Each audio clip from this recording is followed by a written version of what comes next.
અમરેલી જિલ્લાના કુંકાવાવ તાલુકાના કોલડા ગામે શ્રી કોલવા યુવક મંડળ કોલડા ટ્રસ્ટ દ્વારા 104મો અષાઢી બીજ મહોત્સવની ભવ્ય ઉજવણી કરાશે।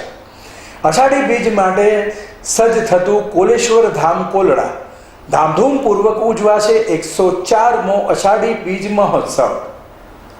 તારીખ 7/7/2024 સ્વયંભૂ માનવમેદની મોટી સંખ્યામાં ઉમટી પડશે।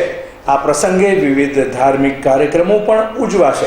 વહેલી સવારના 7 કલાકે રથયાત્રા નીકળશે। ત્યારબાદ સંત શ્રી કોલવા ભગતના મંદિરે 52 ગજની ધજાનું ધ્વજારોહણ થશે। સાંજે 5 કલાકે મહાપ્રસાદ યોજાશે। સંધ્યા સમયે સંત શ્રી કોલવા ભગતની મહાઆરતી કરવામાં આવશે અને રાત્રે 9 કલાકે સુપ્રસિદ્ધ કલાકાર શ્રુતિ પટેલ, સંજય સુરજીત્રા અને પ્રીત રાજગોરનો ભવ્ય લોક ડાયરો યોજાશે। આમ ભજન ભોજન સાથે ભક્તિના ત્રિવેણી સંગમ સમો આ 104મો અષાઢી બીજ ઉત્સવ ભવ્યથી અતિ ભવ્ય બની રહેશે। અહેવાલ પ્રકાશ વઘાસિયા।